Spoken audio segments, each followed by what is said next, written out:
Fala, meu amigo, seja muito bem-vindo ao nosso canal no YouTube. Talvez você tenha vindo do Instagram ou não, mas estamos aqui no nosso projetinho diário sobre o estudo da palavra. Lembrando que no Instagram é estilo Tramontina, corte rápido, e aqui no YouTube a gente vai se aprofundar um pouquinho mais, beleza? Então vamos começar aqui com o nosso Gênesis, um capítulo 1, que o texto vai dizer o seguinte: no princípio criou Deus os céus e a terra era sem forma e vazia, e havia trevas sobre a face do abismo, e o Espírito de Deus se movia sobre a face das águas.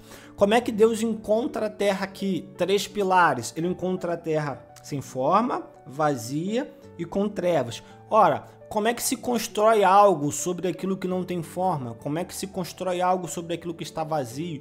E como é que se constrói algo sobre aquilo que está em trevas? Não tem como.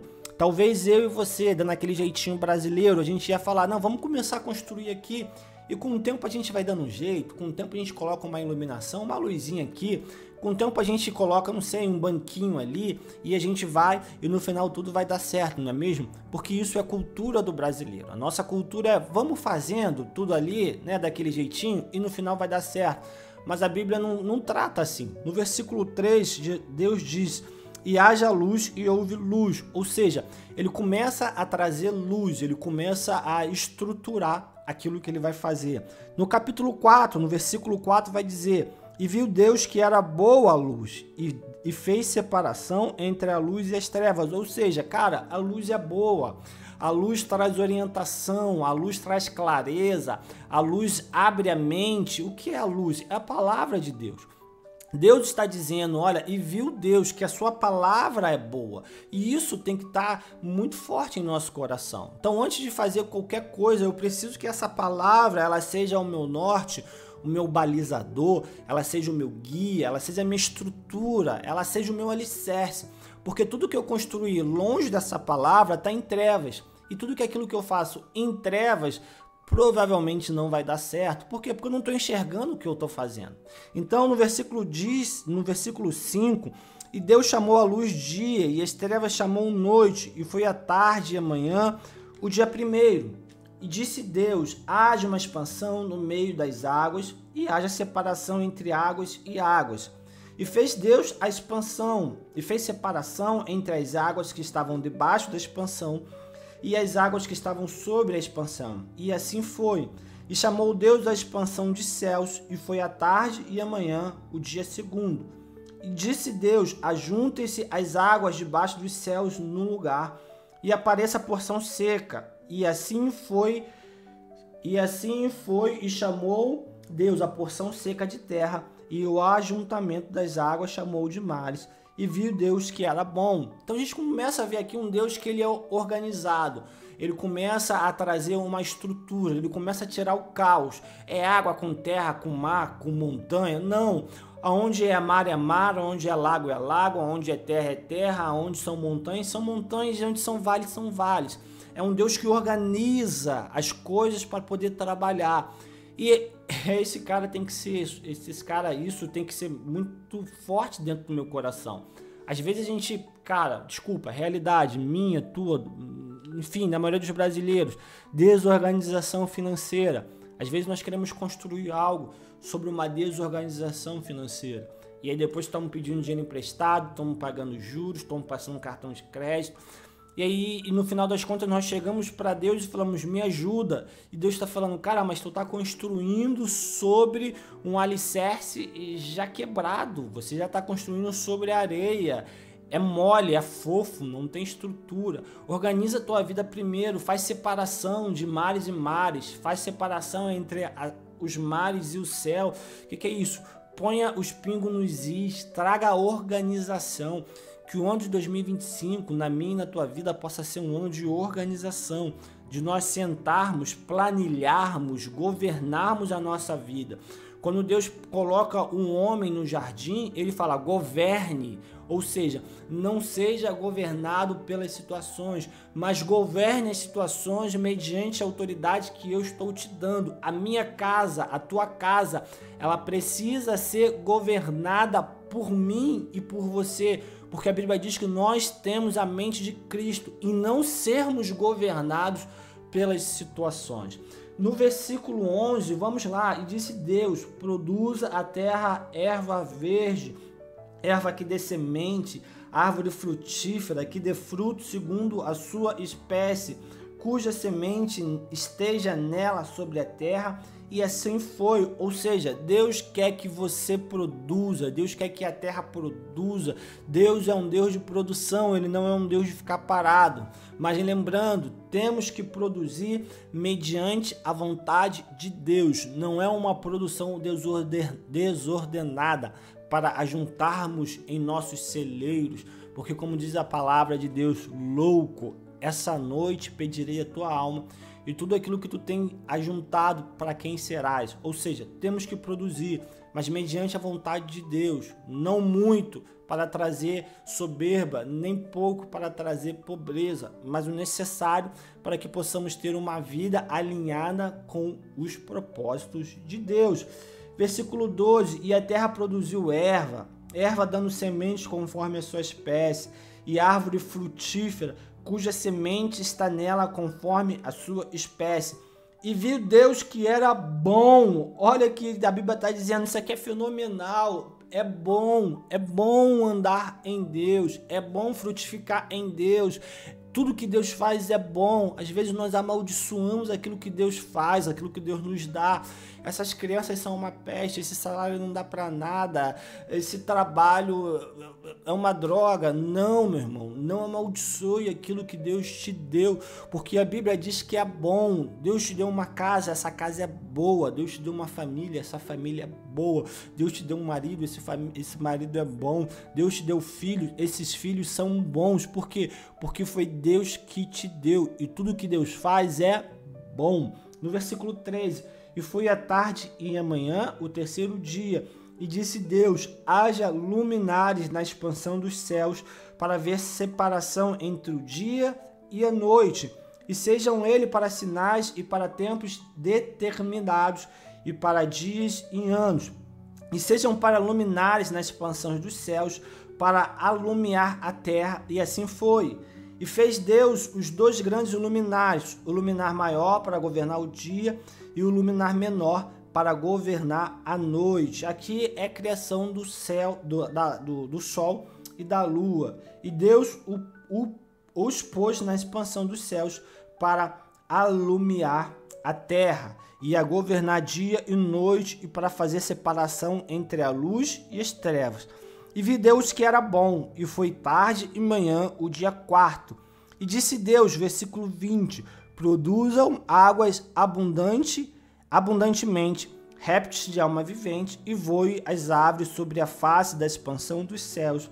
E Deus criou as grandes baleias, e todo réptil de alma vivente, que as águas abundantemente produziram conforme as suas espécies, e toda ave de asas conforme a sua espécie. E viu Deus que era bom. Versículo 22. E Deus os abençoou, dizendo, frutificai e multiplicai-vos, e enchei as águas nos mares, e as aves se multiplicaram na terra. E foi a tarde e a manhã o dia quinto. Então perceba, e as águas nos mares, e as aves se multiplicaram na terra. Então tudo que Deus faz tende a se multiplicar. Se estivermos debaixo da vontade de Deus, aquilo que Deus faz pode começar com uma única unidade ou um par, mas se foi Deus que fez, vai sim multiplicar. Não se preocupe com isso. No versículo 24 tem a criação dos seres viventes. E disse Deus, produz a terra alma vivente, conforme a sua espécie, gado e répteis e bestas feras da terra, conforme a sua espécie. E assim foi. E fez Deus as bestas feras da terra, conforme a sua espécie, e o gado, conforme a sua espécie, e todo o réptil da terra, conforme a sua espécie. E viu Deus que era bom. E disse Deus, façamos um homem à nossa imagem, conforme a nossa semelhança, e domine sobre os peixes do mar, sobre as aves dos céus, e sobre o gado, e sobre a terra, e sobre todo o réptil que se move sobre a terra. Ou seja, o homem foi feito para dominar todas as coisas, para governar todas as coisas e não ser dominado por todas as coisas e nem ser governado por todas as coisas. Se nós estamos sendo dominados ou governados por algo, é porque nós estamos fora da posição, porque Deus nos colocou como dominadores, governadores. É igual José. José ele é levado para o Egito como escravo, mas chega lá e ele começa a governar. Por quê?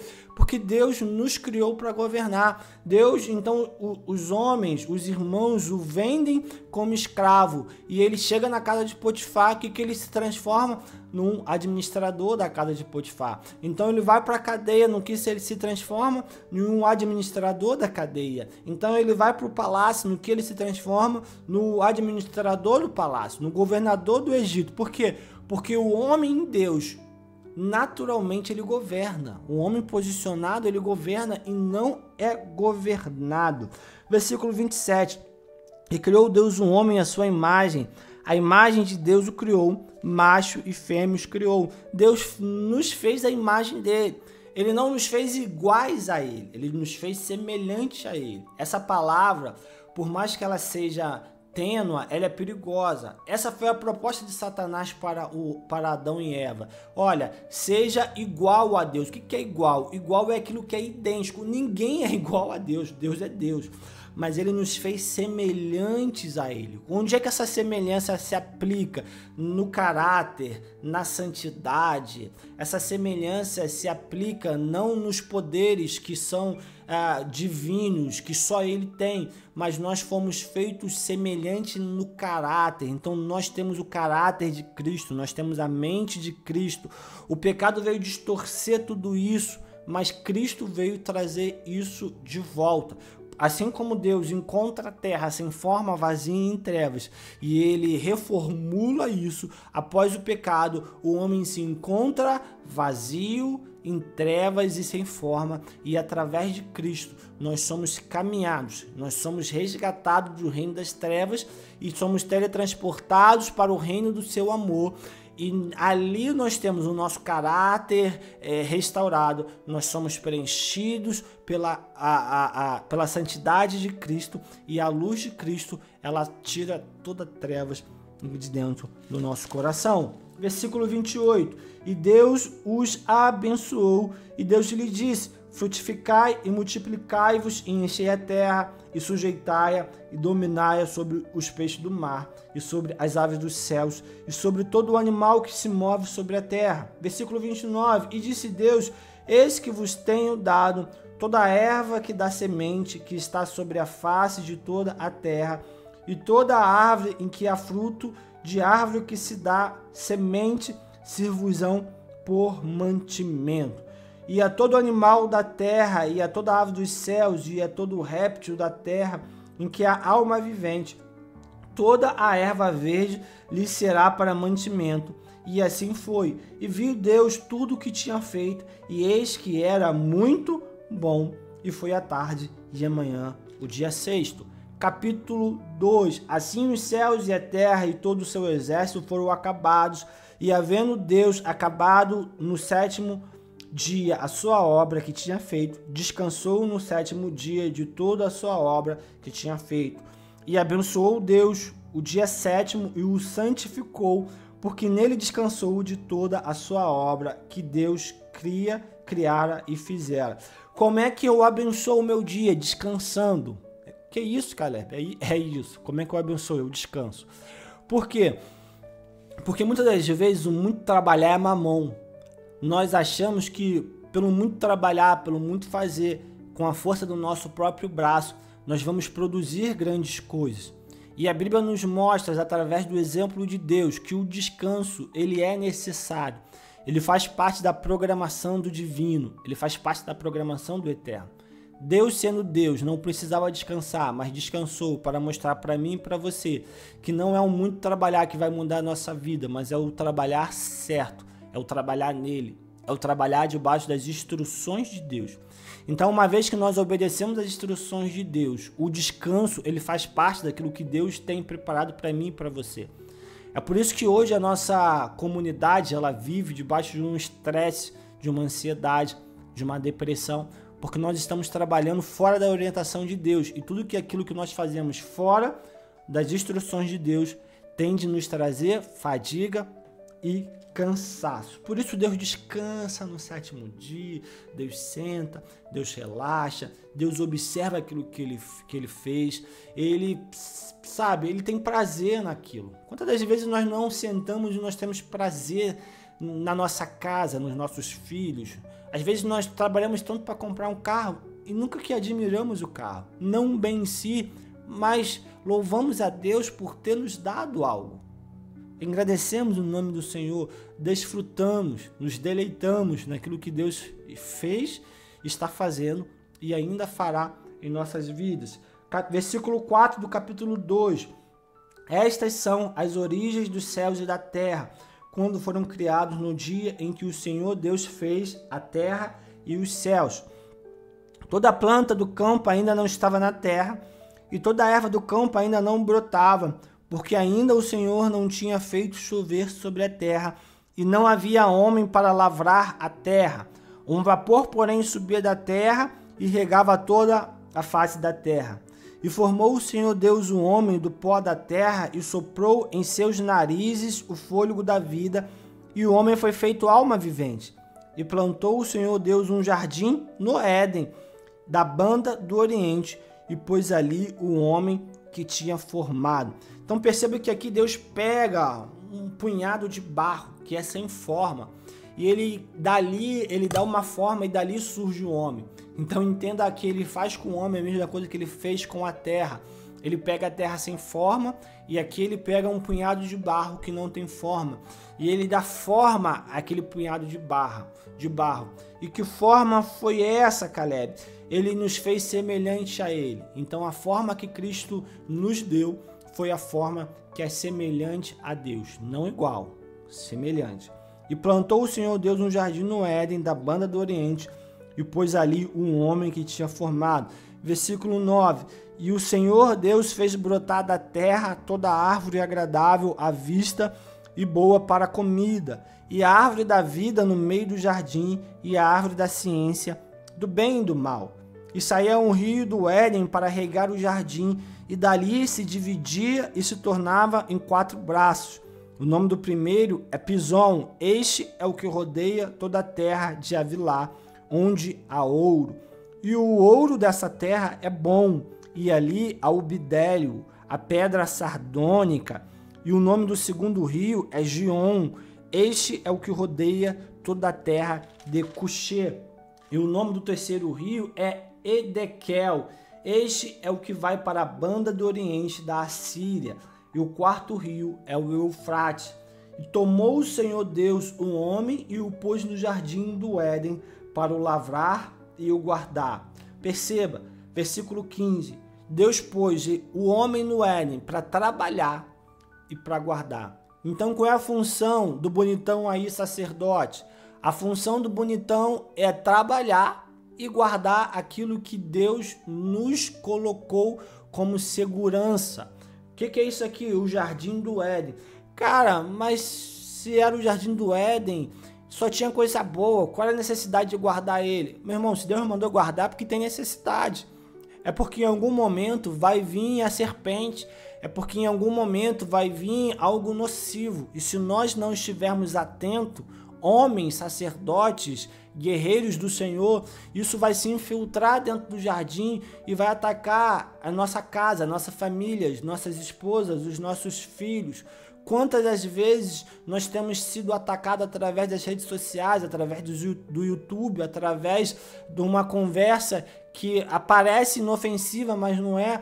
E o que nós estamos fazendo? Estamos guardando o jardim, nós estamos cultivando, nós estamos trabalhando, ou nós estamos no arrasta para cima, arrasta para cima, arrasta para cima, sendo distraídos por coisas que são triviais e não trazem vida. Que nós possamos estar atentos a isso, homens do Senhor. Isso é um alerta da palavra de Deus. Você foi colocado no jardim para guardar o jardim, para trabalhar. Então, eu não gosto muito de trabalhar, deixa de ser preguiçoso. Vai ter com a formiga o preguiçoso, como diz com a palavra. Você foi colocado nesse jardim para trabalhar e para guardar. Somente isso, não é para ficar no arrasta para cima. Versículo 16. Ordenou o Senhor ao homem dizendo: de toda árvore do jardim comerás livremente, mas da árvore da ciência do bem e do mal dela não comerás, porque no dia em que dela comerdes, certamente morrerás. Versículo 18. E disse o Senhor Deus: não é bom que o homem esteja só, far-lhe-ei uma adjuntora que esteja como diante dele. E havendo, pois, o Senhor Deus formado da terra todo animal do campo e toda a ave dos céus, os trouxe a Adão, e este como lhe chamaria? Deixa eu reler isso aqui que eu não entendi. E havendo, pois, o Senhor Deus formado da terra todo animal do campo e toda a árvore dos céus, os trouxe a Adão, para este ver como lhe chamaria. E tudo que Adão chamou a toda alma vivente, e isso foi o seu nome. Então perceba aqui uma autoridade que Deus dá para o homem, dizendo: olha, tudo aquilo que você chamar vai ser. Se você chamar a girafa de girafa, vai ser girafa. Se você chamar aquele bicho lá de rinoceronte, vai ser rinoceronte. Da mesma forma, se você falar que teu filho é burro, ele vai ser burro. Da mesma forma de você falar que o teu salário não vale nada, ele não vai valer nada. Deus te deu o poder e Deus disse: tudo que você chamar vai ser, ou seja, não existe. E Deus te deu o poder de chamar a existência aquilo que não existe como se já fosse. Esse poder é nosso, é do homem. Deus dá esse poder ao homem. Então tudo que você chamar com a tua boca vai ser. Então ao invés de chamar bênção, maldição, chama bênção. Ah, você está vendo uma situação contrária? Chama bênção. É muito melhor você invocar a bênção do Senhor do que invocar a maldição. Não fale daquilo que os teus olhos naturais estão vendo, mas fale daquilo que os teus olhos espirituais estão enxergando. Aonde existia morte, passou a ter vida. E isso foi o profeta no vale. O que tu vês? Vejo morte, profetiza a vida. Então, nos olhos espirituais, vejo morte, mas profetiza a vida. Por quê? Existe um sopro de Deus que vem dos quatro cantos. E aonde esse sopro passa, não importa a situação dos ossos, se estão sequíssimos ou não. Esse Deus é um Deus de vida. Que Ele quer trazer vida para mim, para você, que todo espírito de depressão seja dissipado, todo espírito de ansiedade seja dissipado, que a vida de Deus seja liberado sobre a tua vida, meu irmão. Eu não estou fazendo essa leitura diária com o propósito de ganhar muitos seguidores, eu não estou fazendo essa leitura diária com o propósito de ganhar dinheiro, eu não estou aqui com o propósito de ser reconhecido, eu estou aqui com o propósito de talvez alcançar 1, 2, 3 vidas que seja, mas debaixo de uma obediência de Deus. Se essa vida é você, Deus está dizendo hoje: comece a profetizar a vida, comece a trazer à existência aquilo que não existe como se já fosse. Assim como Adão recebeu o poder de Deus para aquilo que ele nomear acontecer, você também tem recebido do Espírito Santo de Deus essa autoridade para olhar para uma situação e nomear ela de acordo com a vontade de Deus. Aonde existia morte, que passe a existir vida em nome do Senhor Jesus Cristo. Versículo 21. Então o Senhor Deus fez cair um sono pesado sobre Adão, e este adormeceu, e tomou uma das suas costelas e carregou e cerrou a carne em seu lugar. E da costela que o Senhor Deus tomou do homem, formou uma mulher e trouxe a Adão. E disse Adão: esta é agora osso dos meus ossos e carne da minha carne. Esta será chamada varoa, porquanto do varão foi tomada. Ou seja, a mulher não é a tua adversária, a mulher é a tua ajudadora, ossos dos teus ossos, carne da tua carne. Ela foi criada para junto com você somar e não dividir e não diminuir. É Satanás que colocou no pecado já a intriga entre o homem e a mulher. É um homem que deveria proteger a mulher e não protegeu. E quando a mulher peca, ele fala para Deus o seguinte: a culpa é da mulher, a mulher que tu me deste, que me fez pecar. Mas na verdade ele deveria proteger a mulher.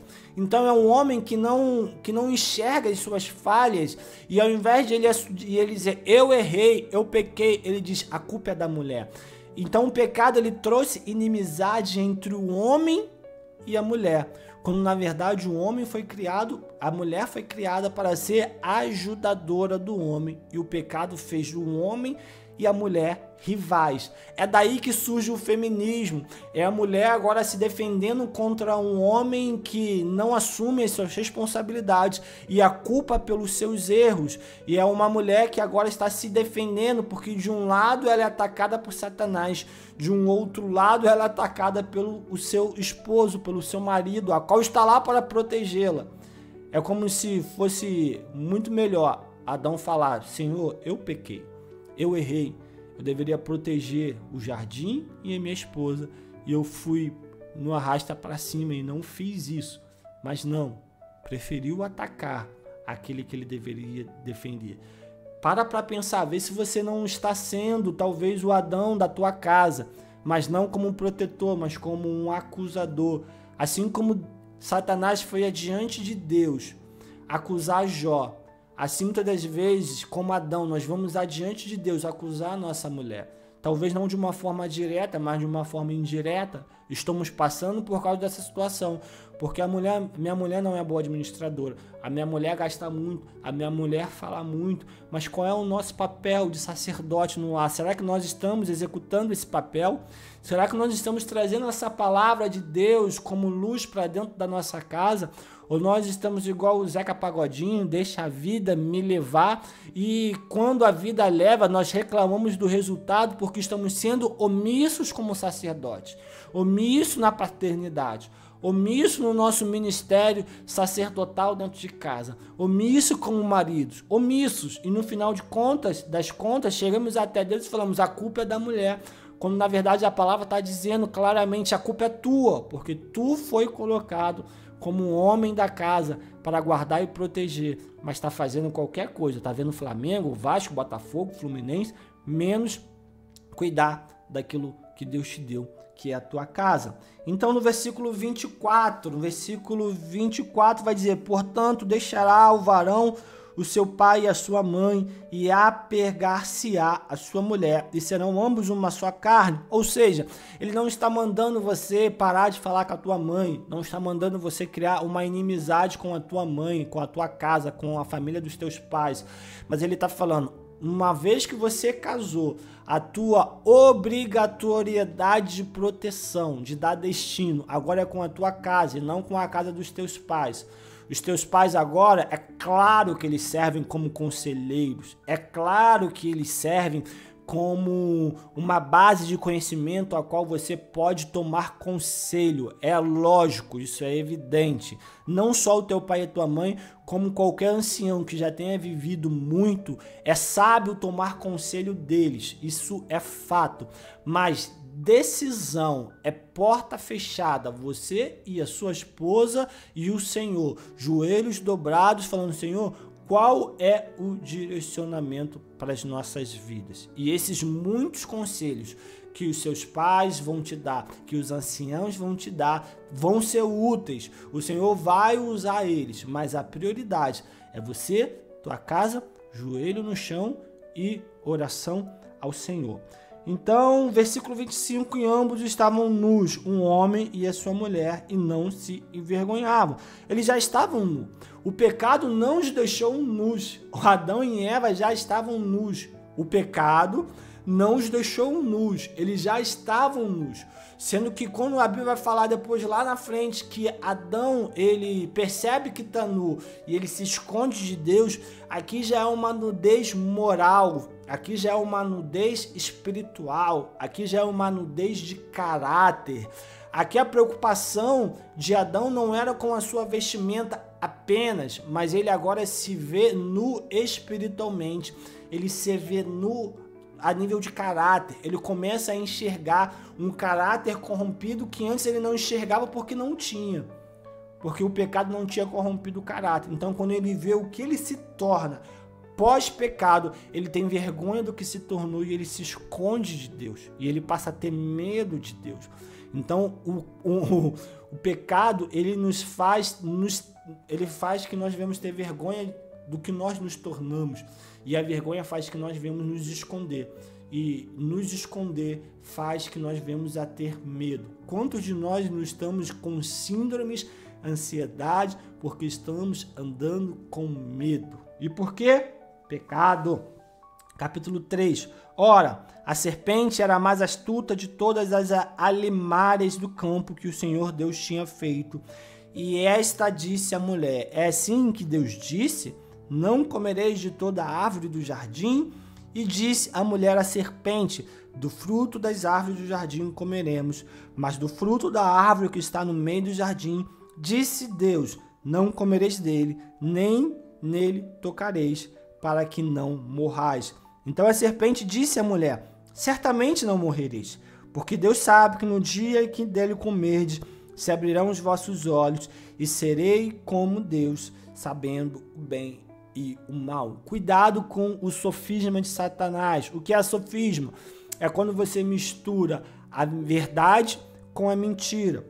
Deus não disse que, olha só, olha aqui, ó, mas do fruto da árvore que está no meio do jardim, disse Deus: não comereis dele, nem dele tocareis, para que não morrais. Primeiro, Deus não disse para tocar, disse para não comer. Segundo, Deus não disse, aqui ó, não comereis de toda a árvore do jardim. Não, Deus não disse, a serpente disse, tentando confundir. Não comereis de toda a árvore do jardim é uma pergunta capciosa, é uma pergunta que vai... Deus disse que é para comer de toda. Não, Deus disse, você vai comer de todas as árvores, mas dessa não. Então essa negativa anula que você pode comer de tudo. Essa negativa diz que você pode comer de quase tudo, mas dessa você não pode.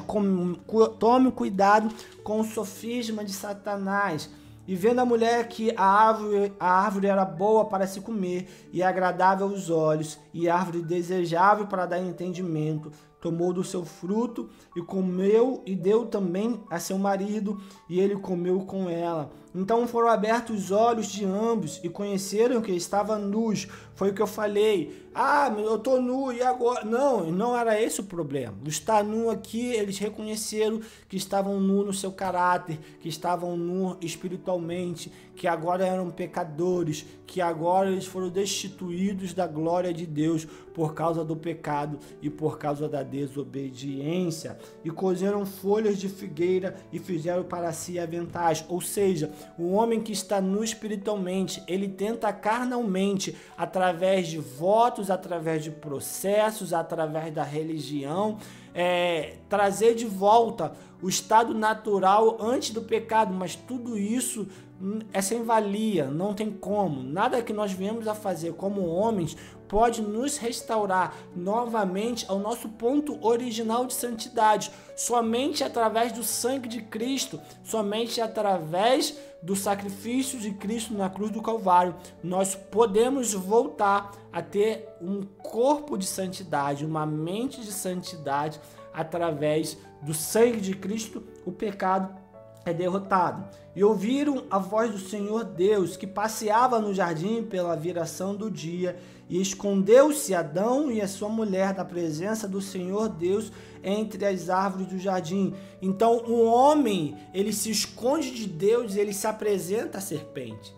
A serpente aparece e Eva não se esconde dela, mas após o pecado, Deus aparece e Adão e Eva faz que eles se escondem da presença de Deus. Então, o pecado faz que você se apresente à serpente e se esconda de Deus. Olha que doideira.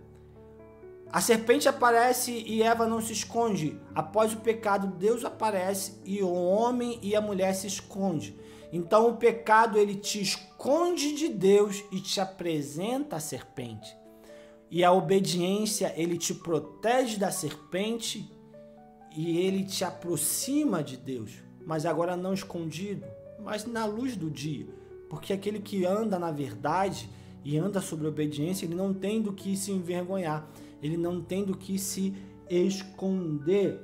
E disse Deus, versículo 10, e ele disse, na verdade, versículo 9 vai dizer o seguinte: e chamou o Senhor Deus a Adão e disse-lhe: onde estás? Ele disse: ouvi a tua voz soar no jardim e temi porque estava nu e escondi-me. Então Deus chama Adão: Adão, aonde você está? João, aonde você está? Pedro, aonde você está? E Adão responde: eu estou nu e eu me escondi. Deus pergunta aonde ele está e ele responde como ele está. Ele diz, eu estou escondido. E Deus não trata o local que ele está, o estado de espírito que ele está, que é um espírito escondido, alguém com medo, alguém com traumas, alguém com depressão, alguém com ansiedade. E por que Deus não trata o sintoma? Porque o sintoma, ele era referente à desobediência. Então a raiz aqui do problema é trazer de volta Adão à obediência. Não adianta tratar o sintoma se a raiz, que é desobediência, ela continua ali. Porque uma vez que você resolve a raiz do problema, o sintoma some. Se alguém está com dor de cabeça aguda todos os dias, não adianta tomar Neosaldina. Talvez exista um problema mais grave ali. E resolvendo a raiz do problema, o sintoma vai desaparecer. Então Deus, através de Jesus, resolve a raiz do problema, destituindo o pecado. E isso agora faz que nós não venhamos mais viver escondidos de Deus, mas agora através de Jesus nós somos reaproximados de Deus. Por isso que a Bíblia vai dizer que Jesus é o caminho, porque ele nos cria uma ponte entre um homem escondido e um Deus santo. E agora nós somos religados a esse Deus através de um caminho chamado Jesus. E Deus disse, quem te mostrou que estava nu? Comeste tu da árvore que te ordenei que não comesses?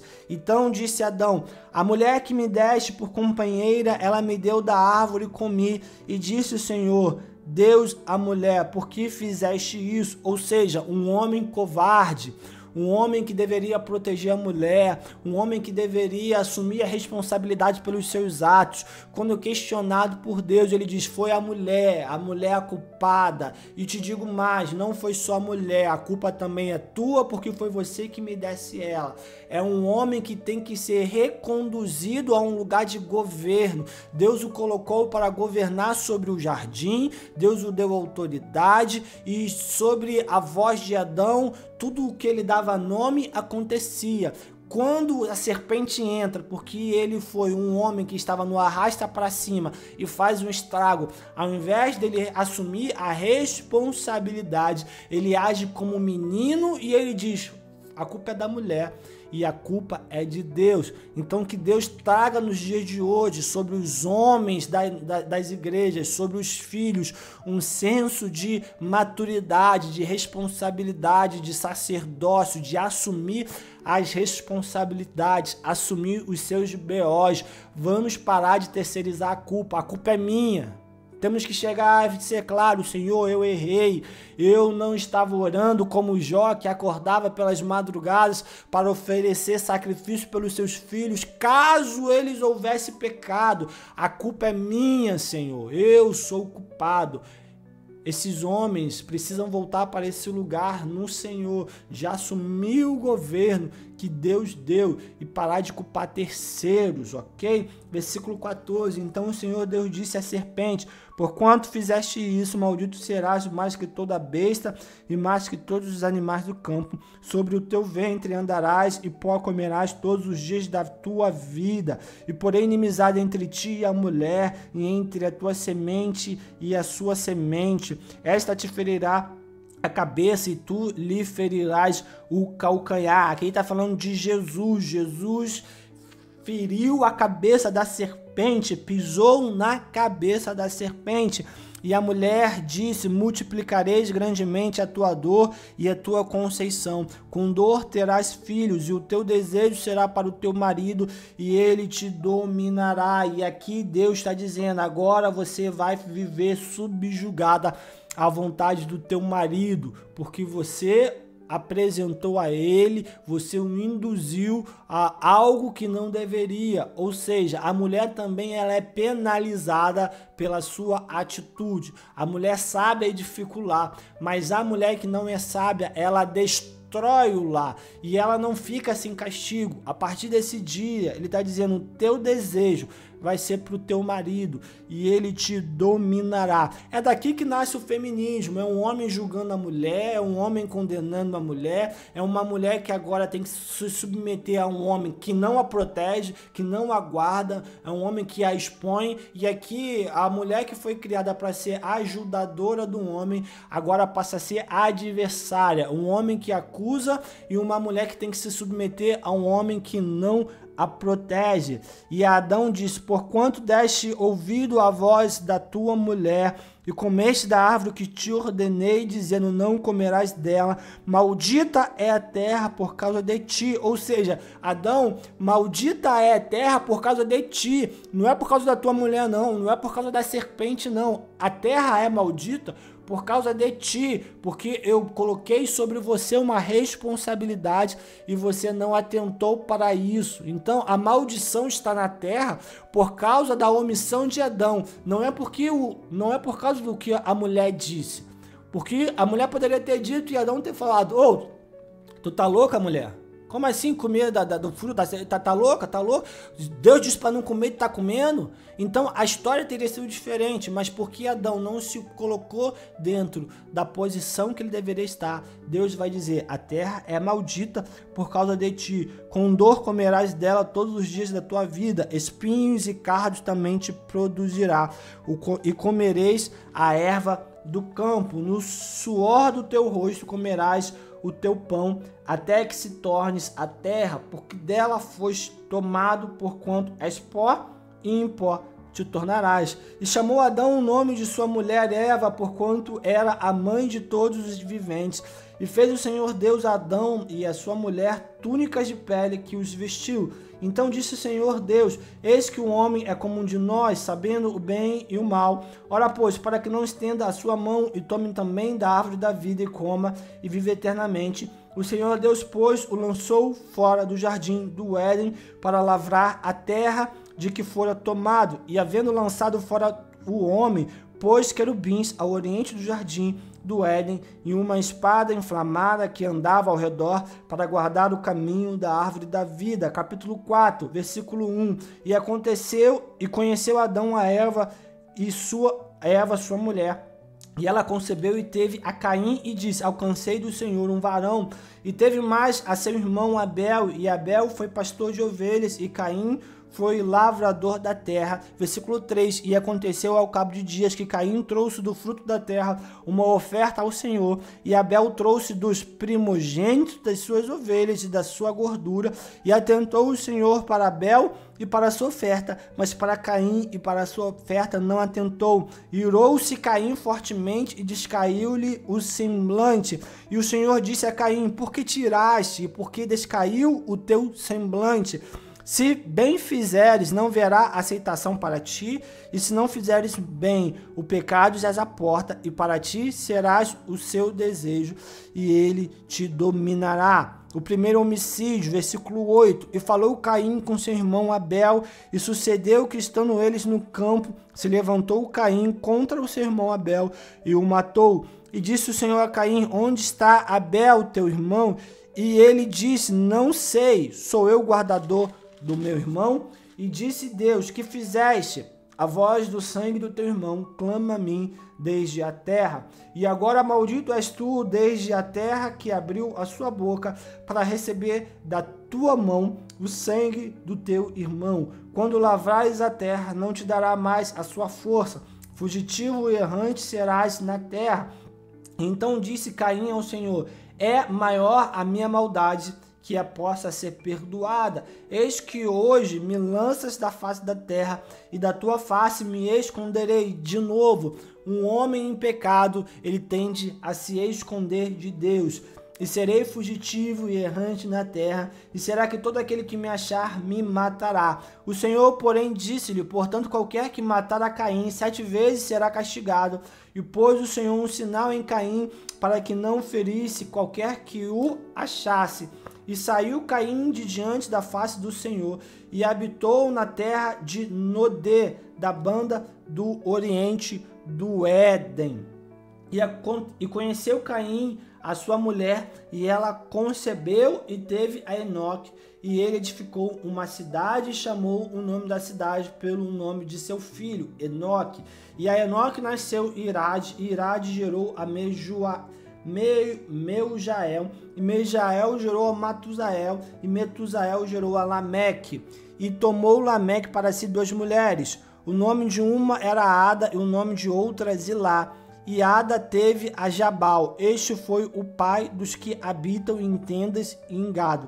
E o nome do seu irmão era Jubal. Este foi o pai de todos que tocam harpa e órgão. E Zilá também teve a Tubal-Caim, mestre de toda a obra de cobre e de ferro. E a irmã de Tubal-Caim foi Naamá. E disse Lameque às suas mulheres, Ada e Zilá: ouvi a minha voz, vós mulheres de Lameque, escutai o meu dito, porque eu matei um varão por me ferir e um jovem por me pisar. Porque 7 vezes Caim será vingado, mas Lameque 70 vezes 7.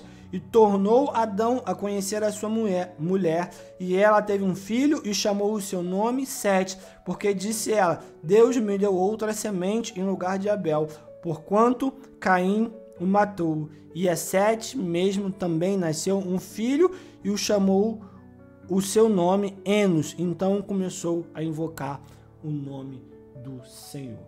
Meus irmãos, acabamos aqui do 1 ao 4, foi bem completo, ok? Espero que você tenha gostado. Amanhã tem mais. Se você já é inscrito no nosso canal, obrigado pela tua inscrição. E se não é, se inscreva. Se você chegou até aqui, eu tenho certeza que você vai se inscrever, não é mesmo? Então, um forte abraço, até amanhã.